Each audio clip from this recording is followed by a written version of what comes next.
Hi, everyone. So, 3 months ago, I came on here and said, I'm back. And then a lot has happened since then, as you can tell from the title of this video.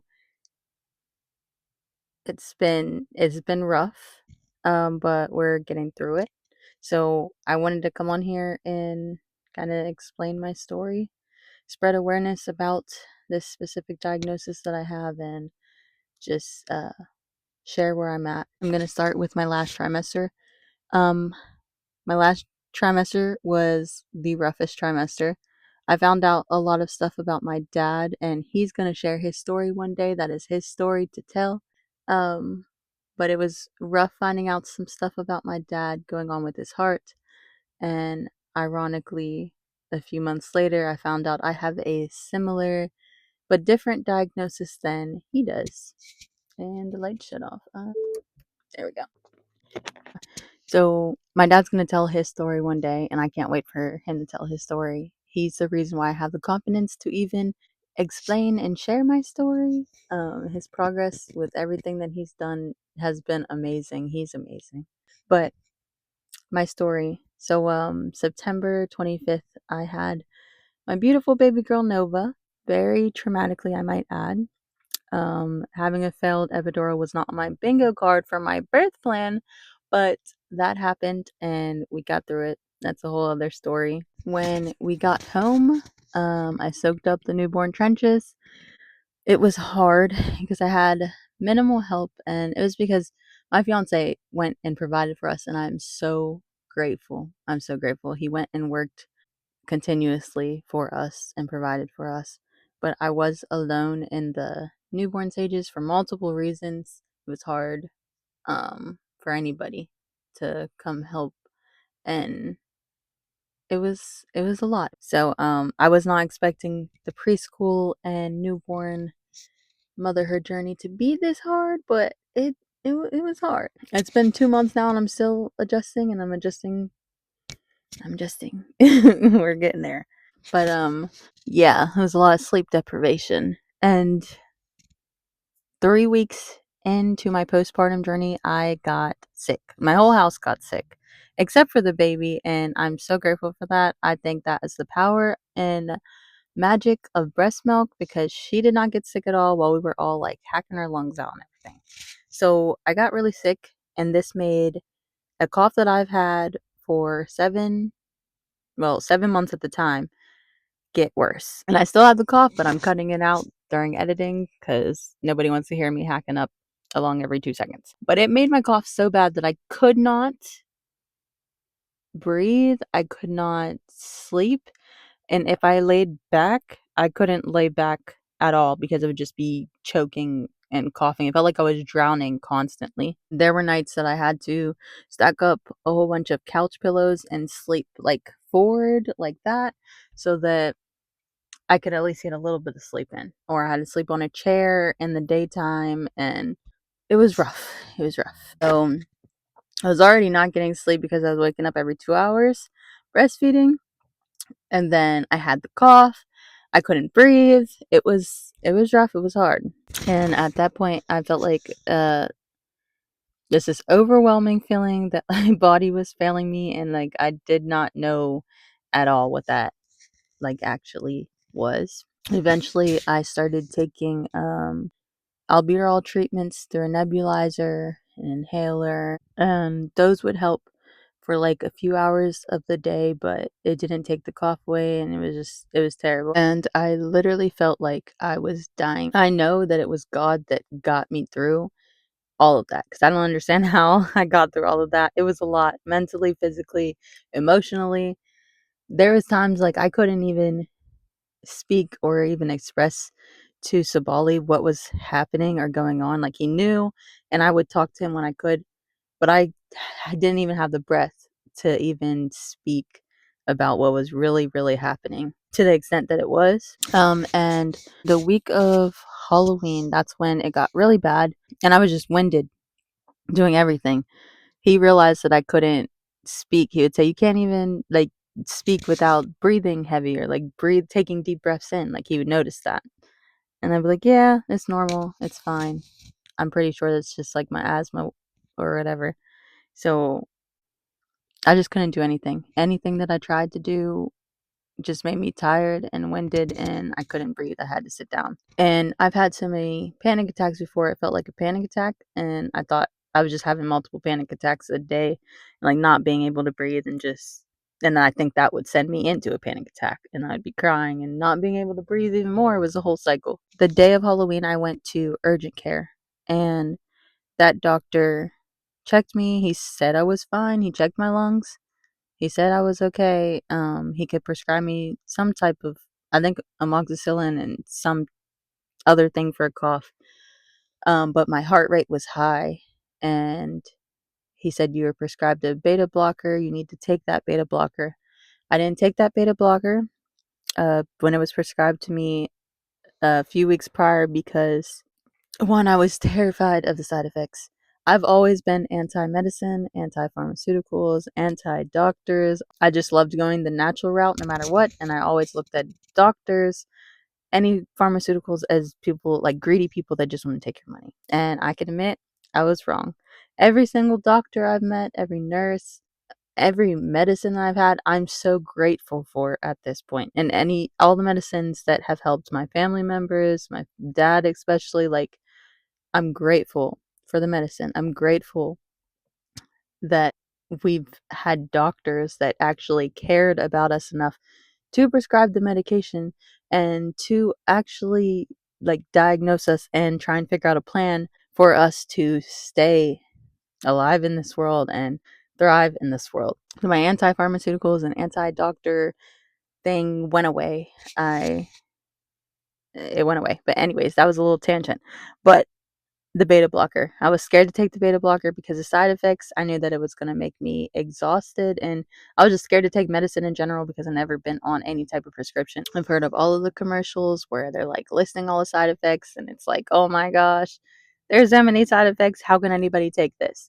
So I didn't want to take the beta blocker, but doctor said take the beta blocker, and if anything gets worse, go to the ER, and he sent me on my way. So I went home. I did a breathing treatment, and I searched for the beta blocker because I was like, okay, maybe I need to take it. And I knew I put it up somewhere, and I was like, I'm not taking this. But I found it and I grabbed it. Later on that night, at like 10 or 11, I was changing Nova's diaper after doing like a few other tasks. And I felt so winded that I could barely stand up. And I didn't understand what was going on with me. So I hurried up and finished her diaper. I grabbed her. I went into my room and I just cried. And Sabali heard me crying and he was like, okay, like that's it. You need to just go to the ER. And for the last week, we were fighting about going to the ER because he wanted me to go. And I'm like, I don't want to go. I know I'm going to be stuck there because previously I went into the ER in the beginning of my pregnancy. And had tachycardia for like the longest time, which is just a high heart rate. My heart rate was 124 resting rate. Not good at all. It's supposed to be under 100. And they want to see me in the 70s right now. So 124 was not good.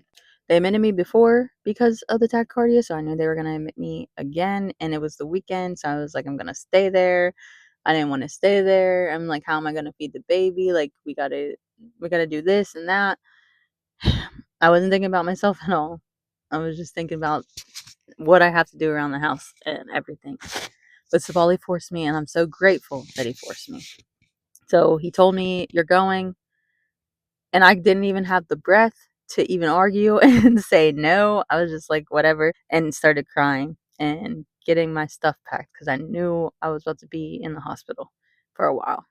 And my mom came over and she drove me while he stayed with the girls, and my dad was there with him. And as soon as I got to the hospital, my mom parked the car, I ran in, and I said I can't breathe, and they got me back there so quickly. They did the EKG, I think, and they saw that something was going on with my heart. They saw I couldn't breathe. They saw my high heart rate.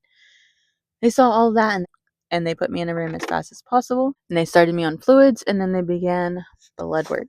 I don't remember how long I was there. I just know it was a long, long night. It felt like forever.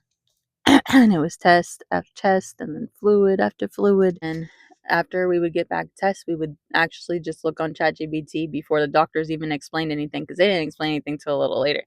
We found out everything on our own using ChatGPT, plugging everything in, and seeing what this blood work means and what this blood work means. And I know my mom went through this with my dad, so she knew what numbers and what kind of things to look at and look for. And I knew one number specifically to look for, which was the BNP. I knew that specifically because we just previously talked about it with my dad, and I knew that it was supposed to be low. So when that result came in, it was the most traumatizing thing. One of the most traumatizing things about the experience, because I knew exactly what the number was. And I even saw my mom was so calm this entire time, and she was so strong this entire time. She's the strongest woman I know. She was so calm with me there.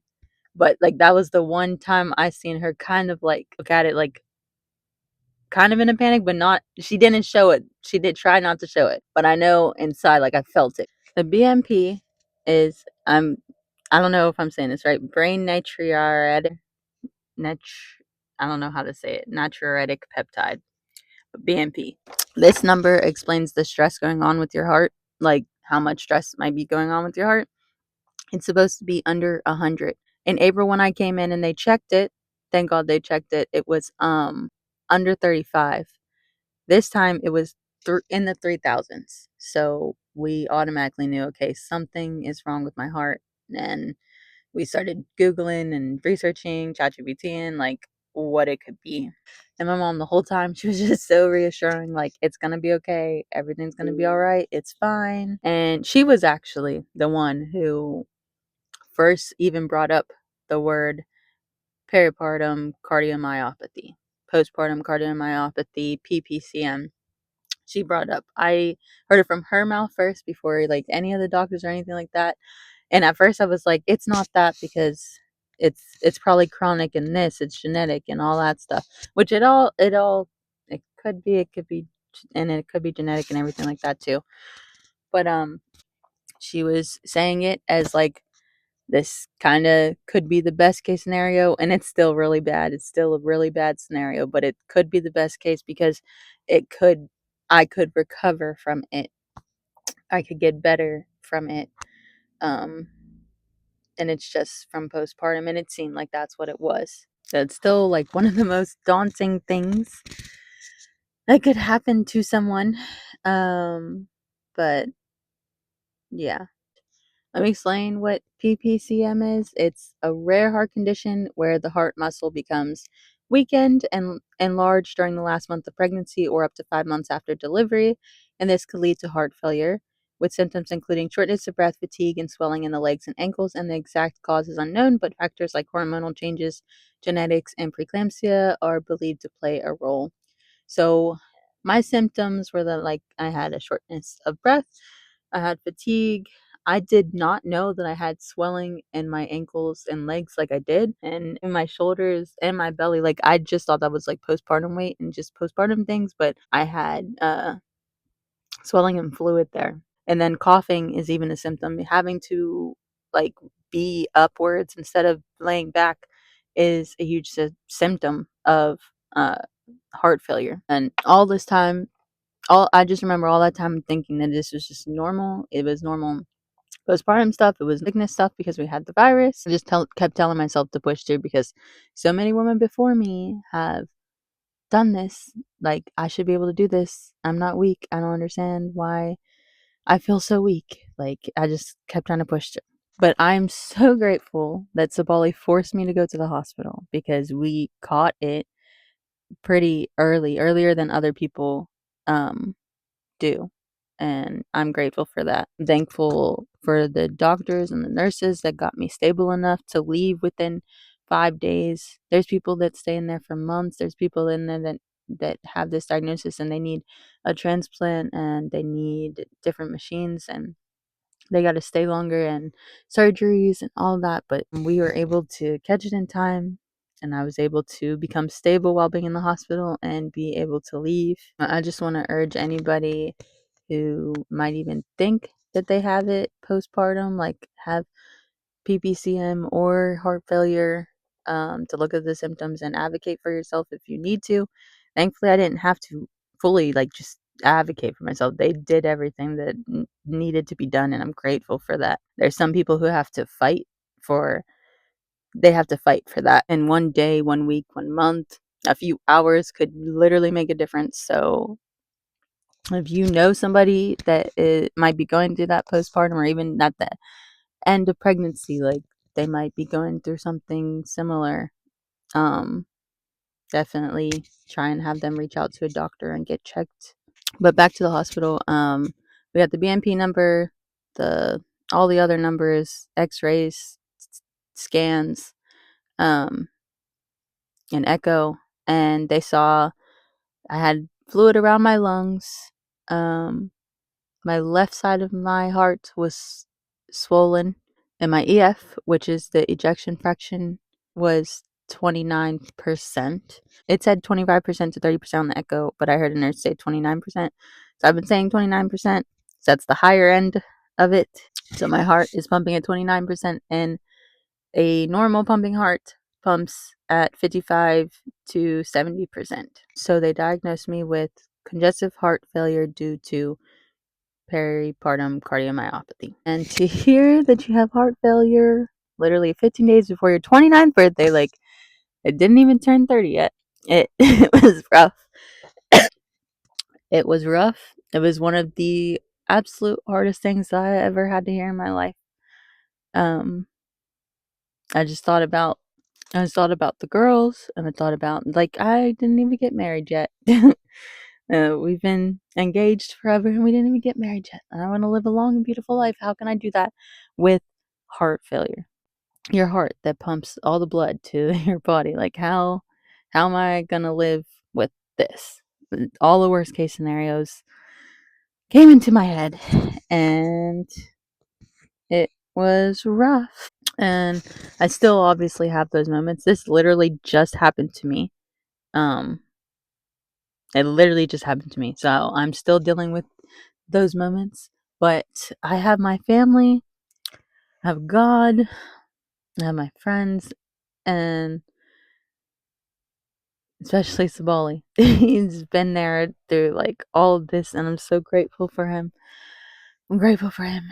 My parents, I'm grateful for everybody. I'm grateful for everybody who has been a part of my life checking in on me. A lot of my friends seen it on my social media, close friends, and you guys checked up on me, and I appreciate it. I have a lot of fear, and I'm realizing that like fear can be louder than the truth. So I have to keep reminding myself about the truth and not dwell on what could happen, but focus on what's actually going on, what's actually happening to me now. And what's happening now is that I feel 10 times better than I did Halloween. So I'm grateful for that. I can breathe, I can lay down, and I still have a cough, but it's not as bad as it was. I'm able to walk around and do things. I can hold my baby. I'm grateful. I'm not going to let it destroy me. I'm going to keep walking with faith and hope for the future, and I'm going to be all right. I'm going to be talking to a therapist soon, which is also going to help me. So, yeah, I'm still super early in this journey. Like I said, I just got my 2 week heart monitor off. I had to wear on my chest.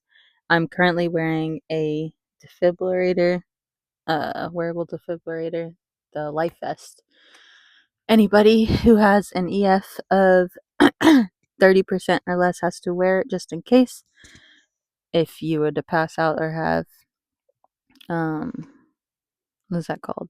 I think cardiac arrest, it shocks you back. That's not going to happen though. I'm going to wear it. And when I have my echo in 3 months, I will be able to take it off if my EF has risen. And I believe that it will rise. I had to stop breastfeeding, which I was really bummed out about. But I know that I had to do it in order to get on the proper medications in order to get better so that I could be here with my kids. And that's the goal. That is the goal, to be here with my children, my fiance, for as long as possible to the end of times. And it'll happen. But yeah, I wanted to make this video to explain what's going on in my life, because ever since I made this channel, I was always explaining everything that's going on in my life in a spiritual way, in a motherhood type way, in a self-development way, and this is part of my life now. So you'll probably see it a lot, because this is where I'm at in life right now. This diagnosis combines all of those things together: motherhood, spirituality, self-development. It literally combines all of it together, and I'm starting a new journey, a new heart healing journey. So you'll be hearing me talk about this for a while. So yeah. And I know that when I got this diagnosis in the hospital, usually doctors say don't search things, right? My doctor's like, it's PPCM, look it up. He was a younger doctor. Usually doctors are like, don't look it up, don't look at the symptoms, blah, blah, blah. But he was like, look it up. So when I looked it up, I was searching for people who might be going through it so that I could see, okay, they're getting past it. And I found a few people. I found a page, there's a Facebook group, and I found just a few people on social media, and felt like there needed to be more. So I'm going to start speaking about it too, spread awareness, because it is not something that you are aware of. I never knew that this could happen, never knew about it. You know about like gestational diabetes and preeclampsia and all that. One thing that I feel like you should check in pregnancy is the BNP number, at least, because it's a blood test. It should be easy for the doctors to do. I don't know. The only reason why I had that number to know that it was postpartum cardiomyopathy was because I went in earlier in my pregnancy because of my high heart rate, and they checked that number. And since I know that that was low before and it got higher later, it's kind of easy for them to pinpoint, like, yeah, this is postpartum cardiomyopathy. So I feel like that's definitely one of the things that should be checked, like everything else is checked in pregnancy. And hopefully one day they will make that a thing. It's a rare condition, but I've seen so many people online, especially on this Facebook group, that have it. So I don't know. And it's more prevalent amongst African Americans. But I haven't seen a lot of African American content creators talk about this specific thing, so I wanted to be one of them also. So just wanted to share my story before I just delve into it, because I'll probably be doing like vlogs about me going to the hospital and stuff. I have doctor's appointments constantly now, day in the lives and stuff, because I'm home with the babies and trying to make it through. And I just want other moms who have moms to know that they can get through this, or any diagnosis that you're going through, you can get through this. We are so strong. My mother has given me so much strength, because she has taught me how strong she is. She's shown me since the beginning, but especially this last year, she's been there for everybody. I appreciate her so much. I appreciate and love you, mommy. I appreciate and love you, daddy. You guys have been amazing. Shout out to both of them. Shout out to Sabali, because he has been my rock. He reminds me to have faith every single day. He's constantly telling me to have faith, and he shows that he has faith. He doesn't waver in his faith, and he tells me that we're going to be good. We're all going to be good. While editing this, I was like, oh wait, I definitely need to shout out my sister Quay, because she got me this phone. Do you see the quality of this camera? It's amazing. But she got me this phone for my birthday. So I'm able to film what I'm going through, and I appreciate it so much. She's been there since the very beginning. I appreciate you, Quay. I'm grateful for you. Thanks. So yeah, this is like super long, probably one of the longest videos I've ever made. I'm gonna end it here. Thank you if you made it this far. I hope you have an amazing day or night. Peace, love, and universal blessings. Yeah, ain't got no time to play, queen. Nah, forget what they said, queen. Yeah, a new dawn of the day, queen. Whoa. I know you've been on this road long way before. Know you ain't lost. Gotta keep pushing, pedal to the floor. You're designed to endure, built tougher than a fall, for sure.